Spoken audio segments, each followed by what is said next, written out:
Colosenses capítulo 1, verso 18. Libro de Colosenses capítulo 1, versículo 18.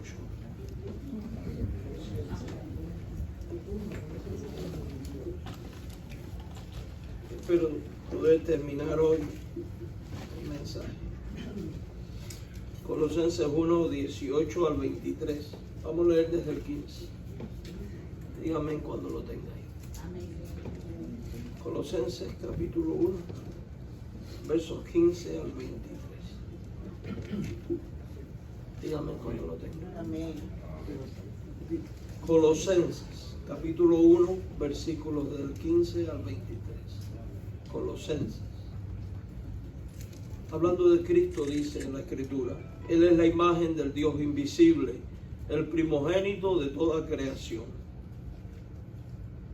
Porque en Él fueron creadas todas las cosas, las que hay en los cielos, las que hay en la tierra, visibles e invisibles, sean tronos, sean dominios, sean principados, sean potestades. Todo fue creado por medio de Él y para Él. Y Él es antes de todas las cosas, y todas las cosas en Él subsisten. Él es la cabeza del cuerpo, que es la iglesia, el que es el principio, el primogénito de entre los muertos, para que en todo tenga la preeminencia. Por cuanto agradó al Padre que en Él habitase toda plenitud, y por medio de Él reconciliar consigo todas las cosas, así las que están en la tierra como las que están en los cielos, haciendo la paz mediante la sangre de su cruz. Y a vosotros también, que erais en otros tiempos extraños y enemigos en vuestra mente, haciendo malas obras, ahora os ha reconciliado en su cuerpo de carne por medio de la muerte, para presentaros santos y sin manchas e irreprensibles delante de Él. Si en verdad permanecéis fundados y firmes en la fe, y sin moveros de la esperanza del Evangelio que habéis oído, el cual se predica en toda la creación que está debajo del cielo, del cual yo, Pablo, fui hecho ministro. Vamos a orar buscando la dirección del Espíritu Santo de Dios. Señor y Padre que estás en el cielo, elevamos nuestra oración ante ti, rogando tu unción para predicar tu palabra. Sea tu Espíritu Santo iluminándonos y guiándonos en la exposición. Necesitamos tu ayuda, Señor, para poder predicar. Prepara nuestras mentes y nuestros corazones, Señor. En el nombre de Jesús. Amén. El mensaje lleva por título Respuesta cristiana a la preeminencia de Cristo. Segunda parte. Decíamos y preguntábamos, partíamos de la pregunta la semana pasada de por qué el énfasis en la Biblia con respecto a la preeminencia de Cristo y cómo afecta esto a la vida del cristiano. Y la razón principal que estuvimos abordando fue el ver, la razón principal es debido al hecho de que Cristo es la cabeza de la iglesia. Es el Señor de la iglesia y por eso en todo tiene la preeminencia y merece todo honor, toda gloria, toda alabanza. Porque Él, dice la Biblia, es la imagen del Dios invisible. Él es el primogénito de toda la creación. Y decíamos que cuando se habla de primogénito no se refiere al primero creado, sino al que está por encima de toda su creación, al que tiene supremacía. Él es creador de todo lo existente, es el dueño de todo lo existente, es la fuente de subsistencia de todo lo existente, y por supuesto incluyendo la iglesia. Y sobre todas las cosas, como dice el verso 18, Él es la cabeza de la iglesia, que es su cuerpo. Dice el verso 18, Él es la cabeza del cuerpo, que es la iglesia, el que es el principio, el primogénito de entre los muertos, para que en todo tenga la preeminencia. Ahora, ¿por qué Cristo ha de tener la preeminencia en todo? La respuesta la podemos encontrar a partir del verso 19. Y la Biblia dice, por cuanto agradó al Padre que en Él habitase toda plenitud. Toda plenitud. O sea, la razón principal por la cual Cristo debe tener la preeminencia en la iglesia, tiene que tener la preeminencia en tu vida y en mi vida, la preeminencia en nuestros corazones, en nuestro servicio, en nuestra obra, en todo cuanto hagamos, es porque esto es la voluntad ¿de quién? De Dios. Porque es la voluntad de nuestro Padre Celestial. Y si nosotros somos de estos que, guiados por la enseñanza de Jesús, oramos: Señor, hágase tu voluntad aquí en la tierra como se hace en el cielo, entonces, al ser un pueblo que busca hacer la voluntad de Dios, no puede hacer otra cosa que entender el plan de Dios y acogerse a Él, dándole al Cristo bendito, al Cristo glorioso que es nuestro Salvador, la preeminencia en todas las cosas, partiendo de la adoración. Las personas a veces tienen un concepto limitado de adoración y piensan que adoración es única y exclusivamente este momento en el cual cantamos a Dios. El momento del canto en el culto es la alabanza a Dios, que es parte de la adoración. Pero adoración es todo cuanto hacemos, todo cuanto somos, porque la adoración genuina y verdadera al Dios, que es espíritu, es dar honor y gloria a su nombre en todas las cosas, en nuestro servicio, en nuestro trabajo, en nuestro quehacer, en nuestra vida cristiana, en nuestro hablar, en nuestro caminar, en nuestra conducta, en nuestras relaciones, en la educación de la familia, en la obra misionera, en la obra cristiana, en fin, todo cuanto hagamos, hagámoslo como para el Señor y evidentemente con Cristo en la mente, con Cristo en el corazón, centrado en Cristo y para honra de Cristo. ¿Por qué? Porque así lo dispuso Dios el Padre. Y la pregunta es, ¿merece Cristo todo esto? Por supuesto.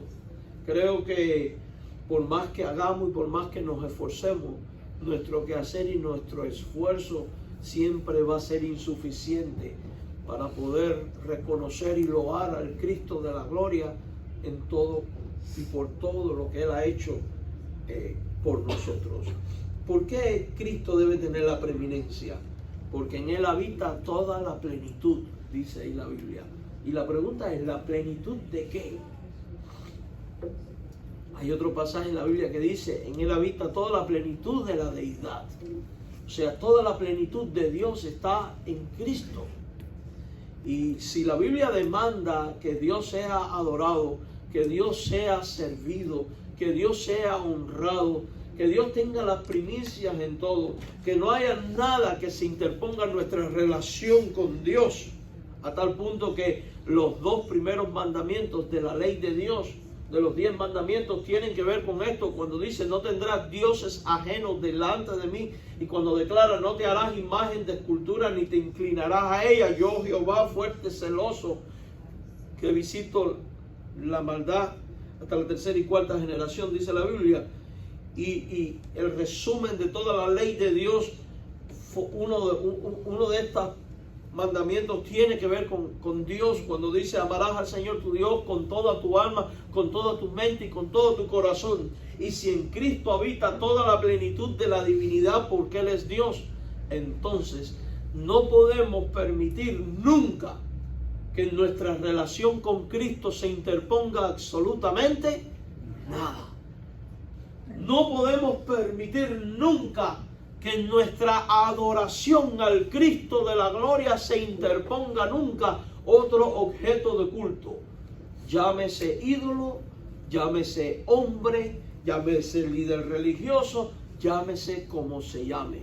No podemos permitir nunca que nada se interponga en nuestro servicio a Cristo, porque cuando servimos a Cristo, a Dios servimos. No podemos permitir nunca que nuestros oídos, nuestro corazón, nuestra mente se cierren para oír el consejo de Cristo, la enseñanza de Cristo, la amonestación de Cristo, la dirección de Cristo, por cuanto Él es nuestro buen pastor, dice la Biblia, por cuanto en Él habita la plenitud de la divinidad.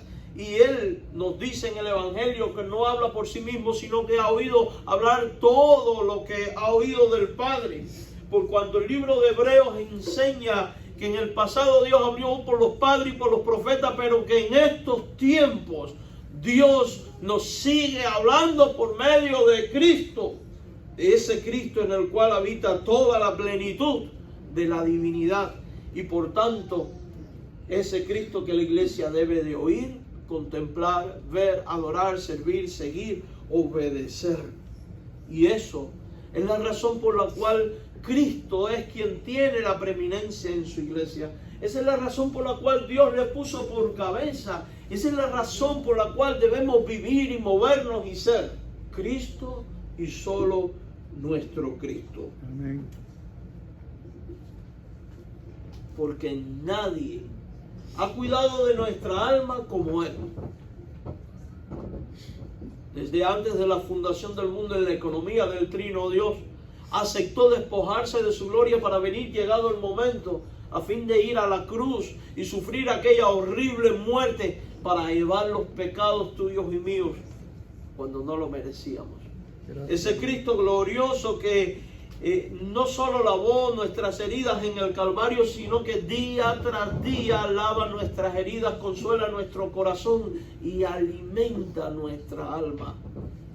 Gloria a Dios. Por eso Cristo y solo Cristo tiene la preeminencia. Por eso es que hay un énfasis marcado en la Biblia de tener una vida fundamentada en Él, arraigada en Él, porque en Él habita toda la plenitud.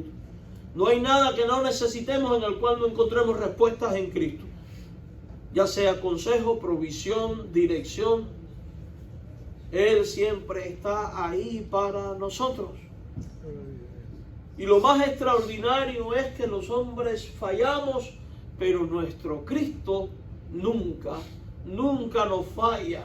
Nunca le falla a la iglesia. Por eso la iglesia, con toda su alma, con toda su mente, con todo su corazón, debe de amar a Jesucristo. Sí, Señor. Con toda su alma, con toda su mente y con todo su corazón, debe siempre oír a ese Cristo, que no lo vemos, pero que está entre nosotros, que se pasea entre nosotros, que está aquí, porque la Biblia dice que donde hay 2 o 3 reunidos en su nombre, ahí estoy yo. Amén. Que está aquí porque Él dijo: yo estoy con vosotros todos los días, aún hasta el fin del mundo. Quizás no lo veamos, quizás no lo sentamos, pero aquí está. Pero si lo busca, lo encuentra. Y por eso tiene que ser siempre la persona más importante en la vida y en el corazón de la iglesia. Porque en Él habita toda la plenitud de la divinidad, porque Él es Dios. Gloria a Dios. Él es el fundamento de la iglesia. Él es la piedra angular. Quita esta piedra y la iglesia cae. Quita la piedra de tu vida, que es Cristo, y tu vida caerá. En el Antiguo Testamento hay un pasaje que dice: si Jehová no edificare la casa, en vano trabajan los que la edifican. ¿Por qué? Porque es Dios en su plenitud quien trabaja, quien edifica, quien construye. Es ese Cristo glorioso. Cuando los corintios estaban en la niñería espiritual, porque así lo dice Pablo, y en su carnalidad de yo soy de Apolo, y yo de Pablo, y yo de este, y yo del otro, y en aquel partidismo, Pablo le recuerda: ¿y quién es Pablo? ¿Y quién es Apolo? ¿Y quién es Cefas? Dice: colaboradores. Uno siembra, el otro riega. Y aunque hay diversidad en el ministerio, en la obra de Dios, es Cristo en su plenitud quien da el crecimiento. Amén. Es Cristo en su plenitud quien cuida de la iglesia. Es Cristo en su plenitud el que hace que las puertas del Hades no prevalezcan. Es Cristo en su plenitud el que alimenta el rebaño. Es Cristo en su plenitud el que cuida de su rebaño. Es Cristo en su plenitud el que faculta al rebaño para que cumpla su misión hasta el fin de los tiempos.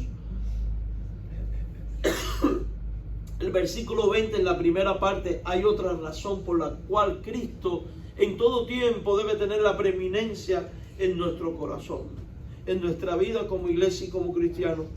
Dice la Biblia, porque por medio y por medio de Él, por medio de Cristo, reconciliar consigo, ¿qué? Todas las cosas. Todas las cosas. Así las que están en la tierra como las que están en los cielos, haciendo la paz mediante la sangre de su cruz. Y esto es la centralidad del Evangelio. Por medio de Cristo, nosotros pecadores fuimos reconciliados ¿con quién? Con Dios. Porque lo cierto es que a causa del pecado presente en nosotros desde Adán, porque en Adán pecamos todos nosotros, estábamos bajo la ira de Dios, estábamos bajo el juicio de Dios, estábamos en una condición de muerte, estábamos separados de la gloria de Dios. Nuestro destino no era otro que la condenación y el infierno. Y aún así, pese a nuestro abandono de Dios, nuestra traición a Dios, nuestros pecados contra Dios, en su misericordia y en su amor, Dios no escatimó el enviar a su Hijo, y el Hijo no renunció a despojarse de toda su gloria celestial y venir y habitar entre nosotros para llevar sobre aquella horrible cruz, con aquel horrible sufrimiento, toda la culpa de nuestros pecados, y lavarnos y limpiarnos y declararnos inocentes cuando éramos culpables, y declararnos libres de ira cuando merecíamos condenación, trayendo sobre nosotros una justicia que no merecíamos, mostrando la plenitud de su favor inmerecido por nosotros. Y sobre todas las cosas, pese a nuestras miserias, tomarnos de la mano y adentrarnos en la parte más interna del lugar santísimo, para que nosotros, que no merecíamos el amor de Dios, fuéramos reconciliados con el Padre, saldada nuestra culpa, hecha nuestra paz y nuestra reconciliación, y hechos partícipes de la esperanza de la vida eterna, y poder vivir ahora en la tranquilidad, en el consuelo de que pase lo que pase, tome el rumbo que tome el mundo, sabernos que en las mansiones del reino de Dios hay un lugar para ti y para mí. Ya no hay ira, ya no hay juicio, ya no hay infierno que nos espera, porque Cristo con su muerte y resurrección venció el pecado, venció la muerte, nos ha rescatado de la ira, nos ha reconciliado con Dios. Por tanto, llena nuestra alma de esperanza y nos hace caminar como iglesia rumbo a la patria celestial.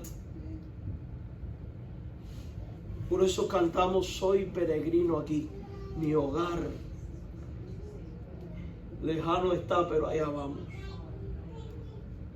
Todo esto gracias al sacrificio de la muerte de su cruz. Y qué lamentable es que muchas veces no nos detenemos a reflexionar la profundidad del sufrimiento de Cristo. Sufrimiento que fue por nosotros. Entonces, ¿cómo no alabarle? ¿Cómo no bendecirle? ¿Cómo no vivir para Él? ¿Cómo no darle la preeminencia? ¿Cómo no darle el primer lugar en la vida de la iglesia, en la vida de nuestra familia, de nuestros corazones y en todo lo que hagamos?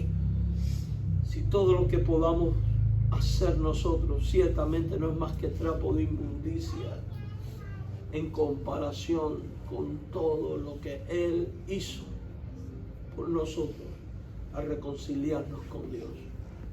Si hoy tú y yo podemos acercarnos confiadamente al trono de la gracia, es gracias a Cristo.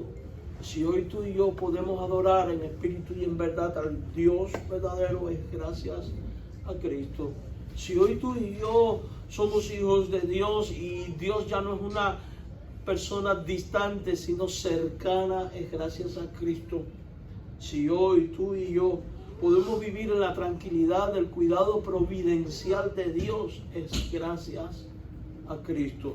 Si tú y yo hoy conocemos toda la verdad acerca de Dios, incluyendo a Dios mismo, es gracias a Cristo, porque la Biblia dice que nadie conoce al Padre sino el Hijo, y nadie conoce al Hijo sino al Padre, y a quien, al que el Hijo lo quiere revelar. Entonces, eso es una razón poderosísima por la cual la iglesia tiene que ser cristocéntrica. Nosotros como cristianos tenemos que ser cristocéntricos, porque por medio de la sangre de su cruz, dice la Biblia que obtuvimos la paz con Dios. Por medio de Cristo. Dice al final del verso 20. ¿Recuerdan? Esto nos recuerda las palabras que Él dijo en su ministerio terrenal cuando declaró: mi paz os dejo, mi paz os doy. Yo no os la doy como el mundo os la da. Y es que la paz de Dios en Cristo es distinta a la paz del mundo. El mundo piensa que estar en paz es estar en ausencia de guerra, en ausencia de conflicto. Y sí, eso es paz, pero al final es una paz relativa. La paz verdadera de Cristo es proveer seguridad, tranquilidad, confianza, fe, esperanza para el alma en medio de los conflictos, en medio de los momentos de crisis, en medio de los tiempos de guerra, en medio de la enfermedad, en medio de los tiempos de transición. El saber que si Dios está con nosotros, ¿quién contra nosotros? El sabernos que si Dios está con nosotros es suficiente. El sabernos que al ser reconciliados con Cristo por medio de la cruz, podemos vivir en la paz de Dios, de que Él traerá a nuestras vidas, a nuestros corazones y a nuestra iglesia lo que nosotros necesitamos en cada tiempo, en cada momento, en cada época y en cada circunstancia. Es descansar en la paz del Dios que cuida del rebaño, del Dios que cuida de sus hijos. Y eso se obtuvo gracias a la sangre de la cruz. Es sabernos en paz en medio de las crisis y las escaseces. Por eso Jesucristo compara con un acto de idolatría el desesperarse cuando hay carencias. Por eso Él dijo: no se turbe vuestro corazón, no se afanen por qué comer, qué vestir. Vuestro Padre Celestial los valora a ustedes más que a las aves y que a las flores del campo, porque somos de valor. Una vez que estamos en Cristo, venimos a ser de valor para Él. No somos cualquier cosa para Él. A partir de que fuimos lavados por medio de la sangre de Cristo, somos nada más y nada menos que sus hijos. Y dígame, si Dios es perfecto y no comete errores, si los padres imperfectos cuidan de sus hijos, cuánto más nuestro Padre Celestial, que es perfecto, no cuidará de nosotros como individuo y como iglesia. Por tanto, podemos vivir descansados y tranquilos en esa paz que tenemos en Él, gracias a ¿quién? A Jesucristo. Eso es como ministerio, como persona, y en términos de salvación también. En términos de salvación también. ¿Por qué? Porque cuando Cristo llevó nuestros pecados sobre la cruz, dice la Biblia que allí anuló Él el acta de nuestra culpa, la totalidad de nuestros pecados. Ya no hay culpa que nos enjuicie. Entonces yo puedo vivir en la tranquilidad y en la paz de que si me tocara cerrar los ojos y viniese la muerte en el próximo segundo o el próximo minuto, vivir con la tranquilidad y la convicción de que ausente de este cuerpo estaré presente en el Señor. y vivir con esa tranquilidad y esa seguridad y esa paz. Cuando yo no era cristiano y pensaba que yo tenía que buscar por mi esfuerzo la paz de Dios y el reino de Dios, vivía en una angustia continua. ¿Por qué?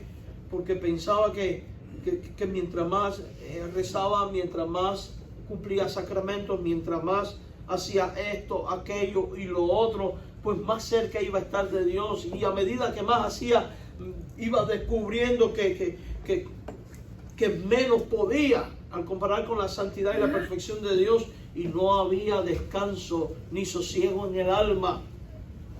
Vivía esclavo de la religión. Pero cuando me acuerdo que leí el libro de los Hebreos, que dice que no hay más sacrificio por el pecado, porque Cristo de una vez y para siempre llevó toda mi culpa sobre la cruz. Yo no sé ustedes, hermano, pero yo encontré paz en mi alma, y es esa paz que Dios da, de saber que sí, que si muriera hoy voy a estar en el reino de Dios. Amén. Es esa paz de saber que mi ser querido, que se me adelantó al ser creyente, está en la presencia de Dios, y en Dios tendremos reconciliación y reencuentro, todo por medio de la sangre de su cruz. ¿Se ha dado cuenta que en todo lo que hemos hablado hasta ahora el factor humano ha estado excluido? En ninguna parte ha dicho por medio del sacrificio de los líderes de la iglesia, o de la iglesia, o de este, de aquello, del otro. En ninguna parte ha dicho por medio de la iglesia fuimos reconciliados. En ninguna parte dice en la iglesia está todo el poder de la plenitud de Dios. No, es en Cristo. En Cristo y solamente en Cristo. Por eso el ministerio fundamental del Espíritu Santo es glorificar ¿a quién? A Jesucristo, y guiarnos a nosotros a honrar a Jesucristo, mostrándonos que nuestra vida toda debe depender siempre de Cristo. Por eso, al leer los versos 23 en adelante, vemos lo que Dios espera de nosotros como respuesta, porque ya sabemos esto, pero ¿cómo debemos responder a esto de que Cristo tiene toda la preeminencia? Verso 23 conmigo, por favor. Si en verdad permanecéis fundados y firmes en la fe, y sin moveros de la esperanza del evangelio que habéis oído, el cual se predica en toda la creación que está bajo del cielo, del cual yo, Pablo, fui hecho ministro. Hermano, ¿qué espera Dios? Dios espera que los creyentes permanezcan cimentados en la fe que es en y de Cristo. Cimentados. O sea, que nuestra vida toda esté construida sobre Cristo y sus enseñanzas. Y Jesús, durante su ministerio, narró una parábola en la cual habla de un hombre sensato y de un hombre insensato. Y define la vida del hombre sensato como la de alguien que edifica una casa y construye una casa sobre un cimiento, sobre un fundamento que es ¿qué? Sólido, que es de roca. Y es interesante que dice, construye su casa sobre la roca. Y cuando nosotros vamos al resto de la Escritura, tanto en el Antiguo como en el Nuevo Testamento, se habla del Mesías, del Cristo, que es Jesús, como la piedra angular, como las rocas, como el fundamento sobre el cual debe de estar construida la vida y la iglesia.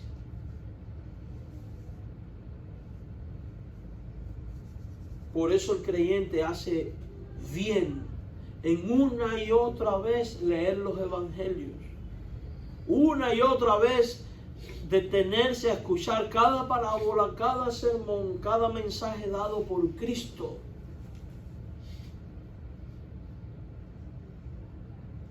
Reflexionar una y otra vez en el Sermón del Monte, magistral. Que no pase el año sin que usted se haya leído los 4 evangelios.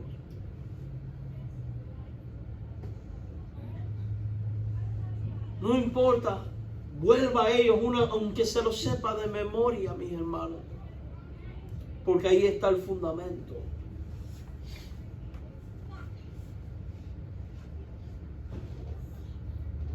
Y quien construye sobre esta roca, dice Jesús, que va a venir, va a crecer el río, va a venir vientos, o sea, van a venir crisis que van a golpear tu vida, que van a golpear la vida del creyente, que va a golpear la vida de la iglesia. Pero cuando la vida y la iglesia está edificada sobre la roca, aunque crezca el río y golpee las olas y golpee el viento, no como un huracán categoría 5, sino 30, por estar edificado sobre la roca, la casa ¿qué? Permanece. Ahorita citaba él, si Jehová no edifica la casa, en vano trabajan los que la edifican. Mire esto desde la otra perspectiva. Esa es la enseñanza explícita. ¿Cuál es la enseñanza implícita en este versículo? Que si Jehová edifica la casa, con provecho trabajan los que la edifican. Por tanto, cuando tú y yo tenemos un corazón dispuesto a edificar nuestra vida sobre el fundamento de Cristo, sobre las enseñanzas de Cristo, sin dejarnos mover de ahí, entonces será provechoso todo lo que hagamos. Todo lo que hagamos. Cuando edificamos sobre arena, cualquier cosa que no es Cristo, esa obra está destinada al fracaso. Si edificas tu vida sobre cualquier cosa que no sea Cristo, ya estás destinada al fracaso. ¿Y cuáles pueden ser estas cosas sobre que podrían ser arena en nuestros tiempos? La enseñanza de un líder religioso particular, con sus ideas propias, filosofías de hombre, y no la enseñanza de la Biblia. La Biblia dice, maldito es el hombre que confía en el hombre. ¿Cuál puede ser arena en nuestros tiempos? ¿Qué otras cosas pueden ser arena en nuestros tiempos y que pueden llevarnos al fracaso y al derrumbe tarde o temprano? Cuando edificamos nuestra vida sobre criterios propios o fundamentados en los deseos e intenciones de nuestro corazón. A veces oímos la gente que dice, haz lo que te dice tu corazón. Y personas que dicen, yo hice esto, aquello y lo otro porque lo sentía en mi corazón. Pero cuidado, eso es extremadamente peligroso y dañino. ¿Sabe por qué? Porque la Biblia dice que malo es el corazón, engañoso es el corazón, más que todas las cosas. La Biblia dice, y perdónenme, es un proverbio de la Biblia, dice, no me acuerdo ahora, no tenía esto apuntado aquí, pero la Biblia dice, es un necio el hombre que confía en su corazón. ¿Por qué usted cree que Jesucristo dijo, el que quiera ser mi discípulo, niéguese a sí mismo? Tome su cruz cada día y sígame. ¿Por qué usted cree que se demanda de nosotros arrepentimiento? Y arrepentimiento no es solamente dolor por haber pecado contra Dios, no. Arrepentimiento implica cambio en la forma de pensar y de ver la vida. Como Zaqueo, que cuando se arrepintió, cambió su actitud, dejó de ser un ladrón y que dijo, voy a devolver lo que robé y cuadruplicado y no voy a robar más. Eso es en ese sentido. Pero cuando seguimos el corazón, estamos construyendo sobre arena. Cuando construimos incluso sobre, y esto puede ser muy bien intencionado, sobre confesiones de fe humana a ciegas, estamos destinados al fracaso. ¿Y sabes por qué digo esto? Porque hay iglesias buenas y bíblicas que le dan mayor autoridad a las declaraciones teológicas de un libro, de un escritor o un autor, que a lo que enseña la Escritura. Aun cuando sean conservador y bíblico, no hay mucho estuve oyendo una predicación de alguien que se pasó todo el tiempo. Calvino dijo esto. ¿Qué quería decir Calvino al enseñarnos esto? Quería decir esto, aquello y lo otro. John MacArthur dijo esto. ¿Qué quiso decir MacArthur? Y toda la predicación fue de Calvino y MacArthur y no se citó la Biblia nada más que al principio para no exponerla. Y todos estos predicadores baratos que todo el tiempo es, el doctor fulano dijo, el escritor mengano dijo, el autor mengano dijo, y la poesía dice, y el poeta tal escribió, y mucho bla bla bla. Y un mensaje sin textos bíblicos. Puede ser romántico, puede ser emocional, puede ser bonito. Y no digo que no pueda traer algunos aspectos de edificación, pero al final es arena. Y quien construye la vida sobre esas cosas termina cayendo. Pastor, pero eso es lo que nos hace populares como iglesia y lo que nos hace espuma. Se llama eso, hermano. Espuma. ¿Y qué todo eso? ¿Qué es todo eso cuando seamos llamados a cuenta en el día del juicio final y el Señor nos diga como mayordomo suyo, ¿das cuentas? ¿De qué habrá valido?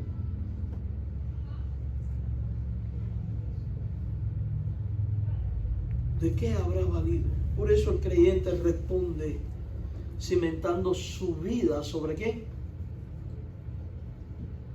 En el pasaje cuando Jesús le dice a Pedro, tú eres Pedro y sobre esta piedra edificaré, esta roca edificaré mi iglesia. Hay un juego de palabras ahí en griego bien interesante. ¿Por qué? Porque Pedro significa piedra pequeña. Y la palabra que usa para edificar la iglesia es piedra grande, que es Cristo. O sea que nosotros como piedrecitas pequeñas debemos de ir ¿qué? Construyendo nuestras vidas. ¿Sobre quién? Sobre Cristo. La otra respuesta es que los creyentes permanezcan firmes en la fe que es en y de Cristo. Firmes. Literalmente, en griego este texto significa anclados. Como el barco o como la tienda que usted levanta una tienda de campaña, la de antes, la de ahora ya vi que usted la tira ahí, se arman sola casi. No, anclado significa fijado para que no se mueva. Y esto es tan serio y tan necesario y tan importante en estos tiempos, hermanos, que hay tanta saturación de falsas enseñanzas.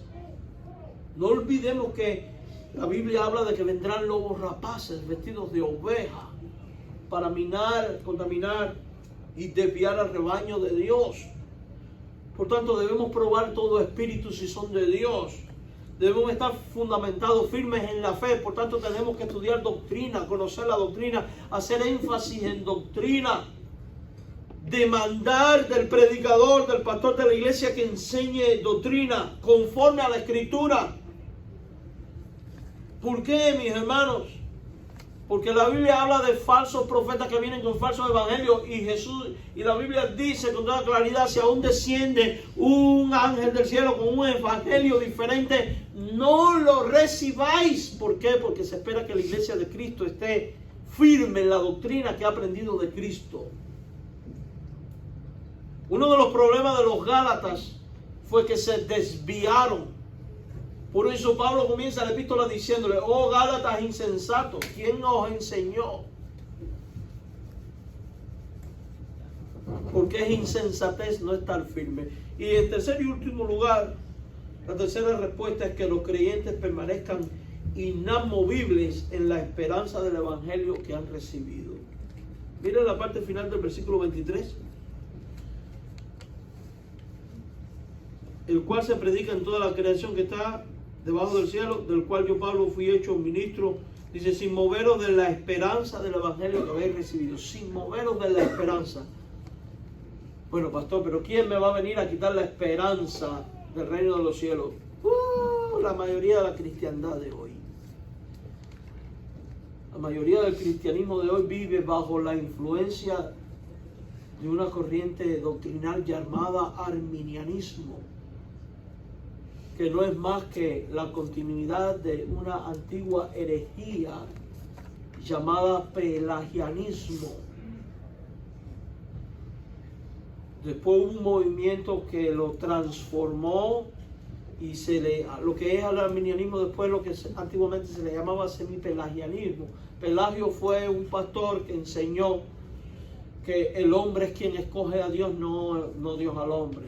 Enseñó que el hombre no está totalmente muerto en pecado, sino que el hombre todavía es bueno.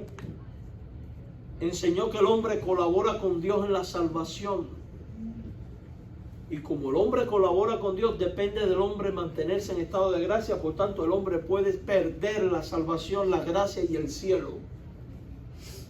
Y eso le cree hoy la mayoría de los evangélicos, lastimosamente. Lastimosamente.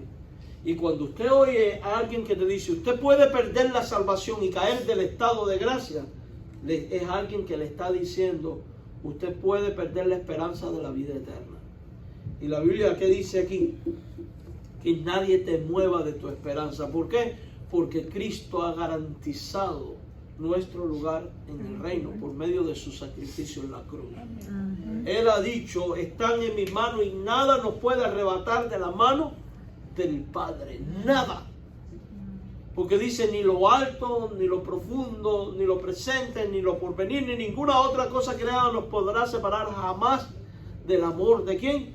De Dios. No en virtud de lo que haga o deje de hacer yo, sino en virtud de lo que Dios hace en nuestras vidas. No solo al salvarnos, sino al asistirnos por medio del Espíritu Santo, capacitándonos para caminar en santidad y en novedad de vida, renovando nuestro corazón cada día y trayendo las misericordias de Dios continuamente a nuestra vida.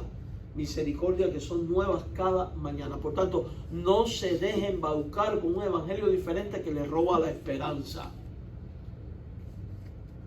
Y estos son la mayoría, porque no solo existen los grupos evangélicos. Le viene el testigo de Jehová y le va a decir, nadie tiene seguridad de la esperanza. Usted va con el católico y le va a decir, si tú cumples y mueres en pecado venial, en estado venial, sí, pero si estás en pecado capital cuando mueres, no hay esperanza para ti. Si vas al mormón te va a decir lo mismo, etcétera, etcétera.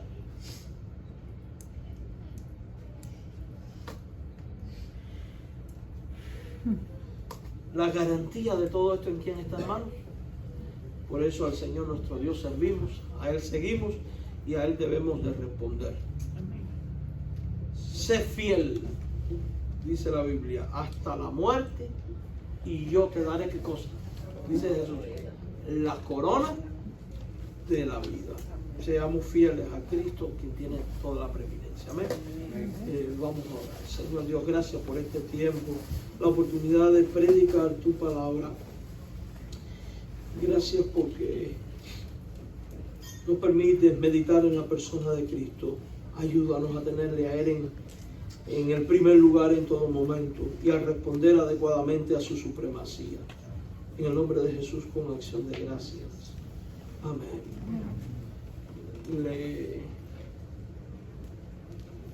¿Dónde está David? Oh, vamos a cantar un himno y todavía no hemos terminado el servicio. Después que cantemos este himno, pues David va a tener otra parte y hay otras cosas más.